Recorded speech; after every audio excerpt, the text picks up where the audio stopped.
Should you consider selling low on Los Angeles Chargers wide receiver Quentin Johnson? All that and more in this episode of the Locked On Dynasty Football Podcast. You are Locked On Dynasty Football, part of the Locked On Podcast Network.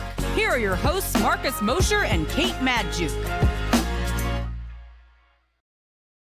Welcome back to the Locked On Dynasty Football Podcast, part of the Locked On Podcast Network, your team every day. We'd like to thank you for making us your first listen of the day. This episode is brought to you by LinkedIn. LinkedIn Jobs helps you find the qualified candidates that you want to talk to faster. Post your job for free at linkedin.com/LockedOnNFL. That is linkedin.com/LockedOnNFL to post your job for free. Terms and conditions apply. I am your host, Marcus Mosher. You can follow me on Twitter at Marcus_Mosher. Joining me today, as always, is Kate Madjuk. Check her out on Twitter at Kate Madjuk. Also, check her out on Pro Football Focus. She does a lot of fantastic articles over there. We also want to just thank Matt and Ryan for covering us all last week. Many of you may know I had a surprise baby last Sunday, and that's why I was out all last week. So we're back. We're ready to talk some Dynasty football, Kate. But as always, we're doing a little bit of a panic meter right now. Let's start with Quentin Johnson. Yeah, let's start with Quentin Johnson because I think expectations were kind of sky high for Quentin Johnston. And to be fair, probably set way too high beyond anything that he would have shown us to this point just because of a season-ending injury to Mike Williams. Now, in the first game without Mike Williams, you come out and, Quentin Johnston definitely playing behind Keenan Allen, Josh Palmer, ran 23 routes on the day. 23 routes. Just saw 3 targets, 1 reception, 18 receiving yards. It's not great. And I think what we were kind of expecting was that there was going to be this sort of changing at the guard, right? And that was not at all the case. That wasn't the case for Quentin Johnston whatsoever. You love to see the big target, right? It was an 18-yard target. Didn't get anything after the catch, but like you love to see the usage downfield. But Marcus, I don't think he's doing enough to separate himself from Josh Palmer right now. And even if this is like a high octane passing offense, I don't think you can trust Quentin Johnston in your lineups right now. That's for sure. I'd much rather, if I had both of them on my dynasty rosters, I would be playing Josh Palmer 10 times out of 10 over Quentin Johnston, despite the fact that, like, obviously Johnston has the much higher upside. And, so I'll leave that. These are my concerns. You had Josh Palmer come out, lead the team, 3 receptions, 77 receiving yards yesterday. What do we make of Quentin Johnston? Obviously, he's got the draft capital, but I don't know. It's really frustrating. To me, it feels a lot like the Treylon Burks situation last year with the Titans, where just not a polished route runner, somebody that's you've got to design touches for, but also not like a special home run type of player where like he just has amazing speed, kind of build up speed a little bit. And coincidentally, they're being drafted right next to each other on Dynasty League football, wide receiver 34, wide receiver 35. I just have questions about Quentin Johnson and his fit in this offense. Is he going to be anything more than, a gadget guy that gets a few targets a game? I don't know. I'm certainly not buying him right now. I think if you drafted him in the first round, you're holding on to him. But I've got to ask Kate, like if you drafted Quentin Johnson in the first round of your, rookie drafts, and you're looking at ADP right now, would you flip him for Christian Kirk, who's going a couple spots after him? I do. So this is where I think maybe we differ a little bit, honestly. Like I like Quentin Johnston. My expectations for him, I didn't think he was maybe necessarily as ready as, a guy like Zay Flowers, who,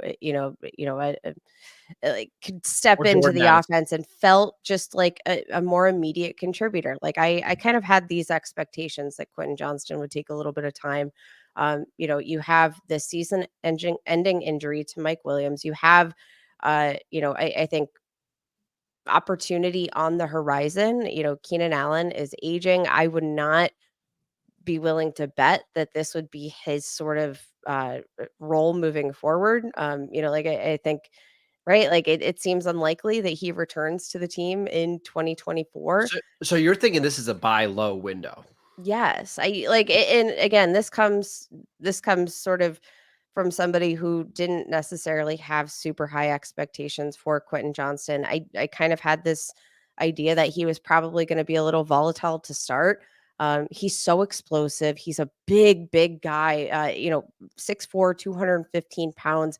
To have that kind of explosion in your game and that sort of athleticism and physicality when you are that size is so unique. And he doesn't move like a guy that is as big as he is. I think that there is going to be opportunity. You're tied to a very, very, very talented passing quarterback in Justin Herbert for the foreseeable future. He's kind of like this big play outside guy that is very much sort of akin to me, a less polished Mike Williams. And So you're not panicking is really what you're telling me. I'm not. Okay. But I think it's still worth talking about, especially with the fact that, there is, I think a general sense of panic right now for those who kind of expected him to immediately step into this Mike Williams role without him in the offense. Maybe this is a buy low opportunity, but this is a buy low opportunity for somebody who has the luxury to wait for the development of Yes. Quentin Johnston. We have been extremely spoiled in terms of the immediate production of wide receivers in recent years. And this is a guy that has draft capital. He's in the right situation, right? Like I think I don't want to be too quick to the trigger. I'm gonna say I'm willing to buy. So Surprisingly, the good news is if you want to buy Quentin Johnston, this is the time to do it because the trades that we're seeing right now, and this was before he put up a stinker this week. A couple trades for you. Superflex League, Jimmy Garoppolo and a 3rd round pick in 2024 for Quentin Johnston. yeah, I'll take Quentin Johnston. Quentin Johnson for a 2024 2nd and 3rd round pick. Sure, Quentin Johnston. Yeah, I mean, we'll see. The Chargers are on bye this week. I at least want to see the role in the offense go up. He doesn't have to be somebody that you even consider as a flex option, but I want to see the routes, run going up. I want to see the targets going up because if it doesn't, we're getting into the scary territory of like Treylon Burks, where you're just hoping eventually something is going to change. I think I'm a little bit more likely to sell low on him and go out and get somebody who can help me right now, like a Christian Kirk, because I just don't believe in the talent maybe as much as you do. Okay, let's talk about some tight ends who continue to struggle this season, including one in Philadelphia. We will get to that next. This episode is brought to you by LinkedIn. These days, every new potential hire can feel like a high-stakes wager for your small business. You want to be 100% certain that you have access to the best qualified candidates available. That's why you have to check out LinkedIn Jobs. LinkedIn Jobs helps you find the right people for your team faster and for free. It is so easy to create a job post on LinkedIn Jobs. All you have to do is add your job and then the purple hashtag hiring frame to your LinkedIn profile to spread the word that you're hiring. Simple tools like screening questions make it easy to focus on the candidates with just the right skills and experience so you can quickly prioritize who you'd like to interview and hire. It's why small businesses rate LinkedIn Jobs #1 in delivering quality hires versus leading competitors. LinkedIn Jobs helps you find the qualified candidates that you want to talk to faster. Post your job for free at linkedin.com/LocdownNFL. That is linkedin.com/LocdownNFL to post your job for free. Terms and conditions apply. Welcome back to the Locked On Dynasty Football Podcast. Everydayers, Matt and Ryan will be back on Tuesday, Wednesday, and Thursday to review all of the action from Week 4. Get you and I back on Friday to get you ready for Week 5. But let's talk about some tight ends that are struggling right now. Let's start with Dallas Goedert, who again, was not involved in the offense really at all for Philadelphia. Just 2 catches for 25 yards on 4 targets. How much are you panicking here? I'm a little concerned, but I think, well, just to be clear, based on the actual production that we're seeing, yes, I am pretty concerned. Being targeted on just 13.5% of routes, like in comparison, AJ Brown being targeted over 30% of routes run, Devonta Smith almost 18% of routes run. What's really kind of been bizarre is just Dallas Goedert's usage in general, and I'm not just talking about targets. Obviously, week 1 had just a single target, which was not caught. He put up a big donut, in each of the weeks to follow. 7 targets, 7 targets. That's great. If you're gonna get 7 targets a game, you're probably gonna be productive. But what's very odd to me, Marcus, is the low average depth of target, which has been like absolutely just atrocious. Each of the last 2 weeks, sub 5 yard average depth of target for Dallas Goddard. Even when he is getting these actual targets, which is great. Just 63 receiving yards on the entire year. I don't love the usage. He's out there. Yeah. He's running routes. He's not being relegated to like a blocking role. He's playing out of the slot. Like everything, when you look at sort of like the positional usage, it seems like he should be ready to bounce back. I don't love the average depth of target here. I don't love the inefficiencies.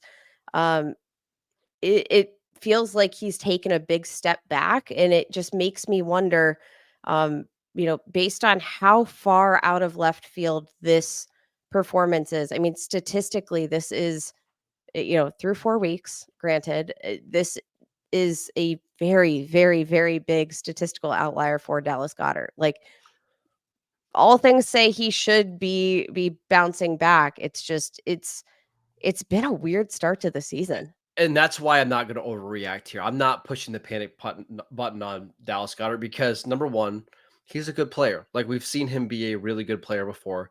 Number 2, he's in a really good offense. Like this is one of the highest scoring offenses in the league, and he's paired with a good quarterback. It's a tough start to the year, but AJ Brown has gone wild. Devonta Smith has gone wild. It's not like the Eagles have struggled to score points.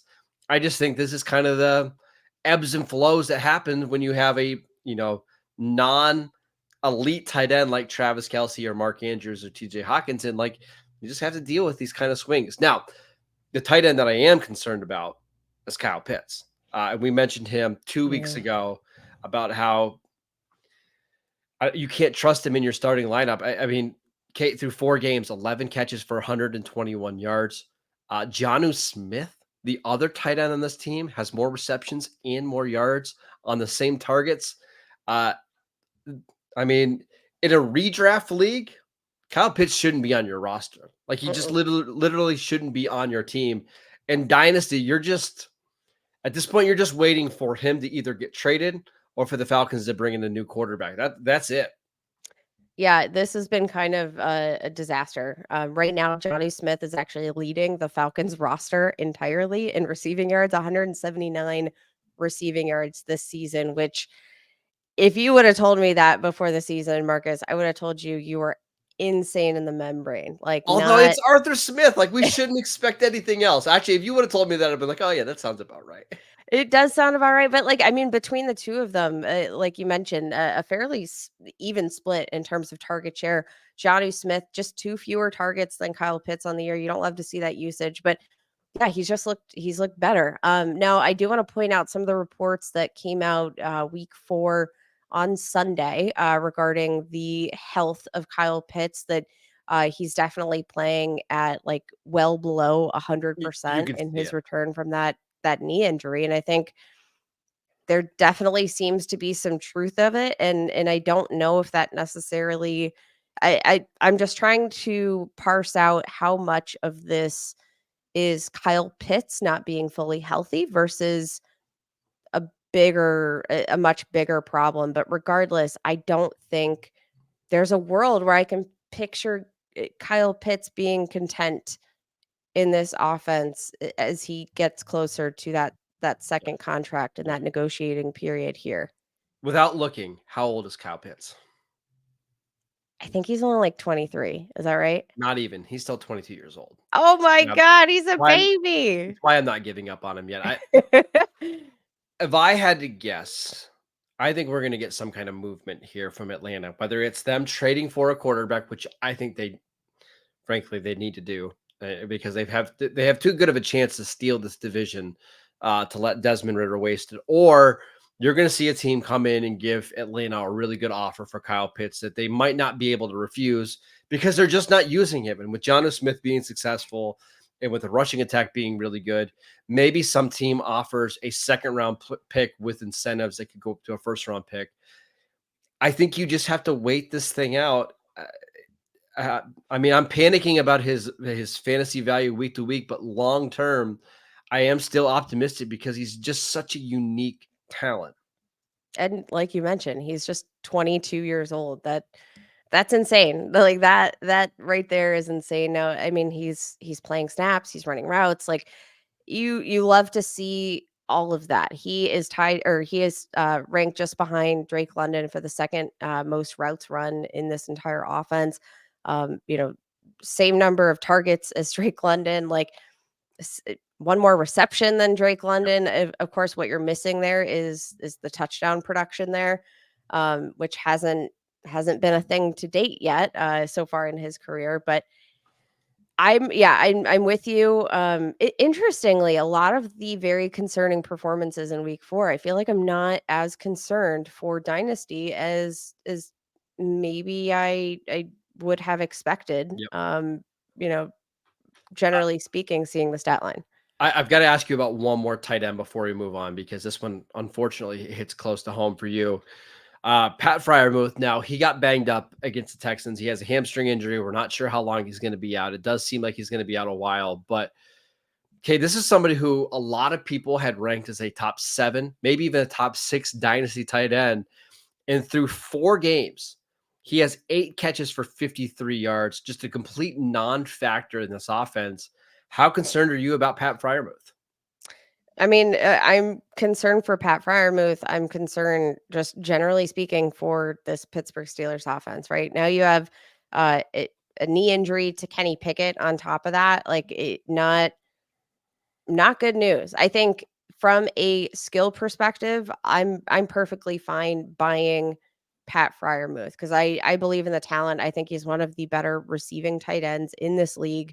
I think he's a fine enough blocker. Like he's not gonna be Darnell Washington out there, but like he's one of the best and I think most complete tight ends in the league overall. And I think that's going to win out. But to be fair, I had expectations really low for Pat Friermuth heading into the season because of the concerns about the Pittsburgh Steelers offense, which are very much real. I mean, this is a team that can't put points on the board. You have their offensive coordinator, Matt Canada, openly admitting to the CBS broadcast that their offense isn't built to overcome any sort of deficit. That's bad. So like basically he's saying if we don't get off to a hot start, like pack it up, call it a week, we're done. And that right there should tell you everything you need to know about the state of the Pittsburgh Steelers offense. And that trickles down to everyone. I'm just not giving up on Friermuth. We've seen him be a very effective receiver over the last couple of years. He got hurt in week 1. He took just a brutal shot to the ribs. Mhm. I wonder if the last few weeks he's still dealing with that. Now he's dealing with a hamstring injury, dealing with the offense just being a dumpster fire. I think if I had to bet on any of these tight ends to be fantasy relevant the quickest, it's probably Goddard and then Friermuth and then Kyle Pitts. Yeah. But it's just, this is the tight end position. There's 3 good tight ends right now. It's Travis Kelce, Mark Andrews, TJ Hawkinson, and Jake Ferguson. And then that's it. Like there's just nothing else at tight end. So be patient. It's going to get better. Don't panic too much. Kate, I want to talk about a certain receiver that got traded to Jacksonville this year. We'll discuss him next. This episode is brought to you by FanDuel. Snap into action this NFL season with FanDuel, America's #1 sportsbook.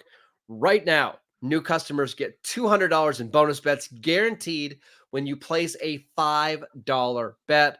That is $200 in bonus bets, win or lose. If you've been thinking about joining FanDuel, there is no better time to get in on the action. The app is so easy to use. There's a wide range of betting options available, including spreads, player props, over-unders. I love futures bets. I always like betting on the divisions. It's one of my favorite things. There's so many other things. Go check out FanDuel right now. Again, visit FanDuel.com/lockedon and kick off the NFL season with FanDuel, the official partner of the NFL.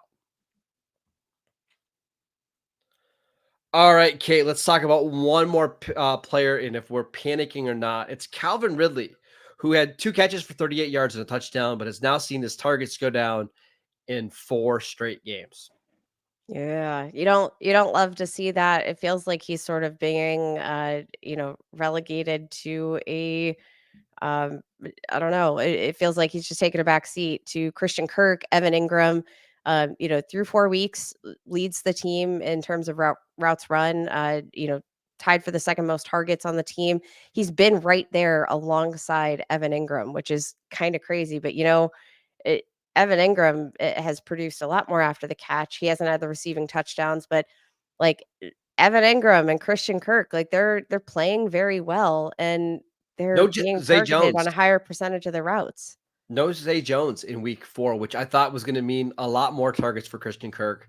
Um, I'm not that concerned, Kate. Like, it just feels like the Jags are still trying to figure out how to use him. He did have the touchdown, which was on a really nice play. I think if you're relying on him to be like your wide receiver 1 or wide receiver 2, like a high end wide receiver 2, you might be a little bit disappointed week to week. But overall, like in terms of his dynasty value, I'm not super concerned. Yeah, I mean, I think like there's so much upside here, right? And I think there's so much upside in general in this offense. So like that that's kind of what you want to see. It's not like we're dealing with the Pittsburgh Steelers here. Like we're dealing with a pretty solid offense. And I think the scoring potential is there, the opportunity to bounce back is there. Calvin Ridley has also struggled with some like drops, didn't have Yep. register one in week 4, but has been something that he's managed and perhaps that's maybe affected Well, their willingness to use him. Maybe they're like, yeah, let's get your head on straight and then we'll throw you the ball a little bit more. But I mean, the talent's there, the upsides there. We saw it in week 1. So yeah, it's exactly. really hard to it's obviously a trend that you don't love to see, because of the fact that, like, especially in a redraft league, I'd be a little bit more concerned. I don't. Um, I, this is I'm not actually concerned. probably one of the, like, guys that I'm, like, a little bit more concerned about than you are, which I feel like I've been pretty chill, I've been calm, I've Here's the been reason, Kate. This offense just hasn't played well over the last couple of weeks, right? You had a pick 6 against Atlanta. So I mean, the offense only scored 16 points in this game, and that was despite Desmond Ridder having 3 turnovers, I believe. They only scored 17 against Houston, and they only scored 9 against Kansas City. Like, this offense just has not played well to date. We saw this happen last year under Doug Peterson. The first month of the season, they were just kind of downright awful. And then as we got into October, November, and December, things started to pick up. I'm not saying that that's automatically going to happen, but this offense is going to play better at some point this year. I think I'm willing to let it ride this out a little bit, waiting for the regression to the mean here. I mean, yeah, I think that's very fair. This is an offense that feels like they've kind of just been shooting themselves in the foot a little bit, like, um, just hasn't kind of come together in a harmonious, Not they've at all. just felt out of rhythm, right? And It and feels that's out of something sync. that yeah, and like you have a talented quarterback and a great leader in Trevor Lawrence. You've got a fantastic head coach in Doug Peterson. Like I think they have the offensive personnel. Like this is a matter of getting on the same page and it's not about the players coaching, etc. This is No. just I think they've got to get some rhythm back, get their groove back a little bit. Um so not concerned at all from that perspective. It's just why are we seeing him take a back seat to Evan Ingram, or It just feels like some early season clunkiness that all teams are trying to work through. Ridley is just too talented of a player. He's too good of a fit in this offense. I think as the year goes on, we'll see his role expanded. We also have to remember it's been a long time since he's played football. They're Yeah. probably trying not to overwork him in September, right? Like they want him healthy when they get ready for the playoffs. And I'm just going to go ahead and assume things are going to get better for Calvin Ridley. That is it for today's show. We want to thank you for making Locked On Dynasty Football your first listen every day. Again, every day, Matt and Ryan will be back on Tuesday, Wednesday, and Thursday. Kate, you and I returning to the show on Friday. We are free and available on all platforms. Go check out our show on YouTube. Go follow Kate on Twitter at Kate Majuk. I'm at Marcus _Mosier. And we'll see you right back here tomorrow.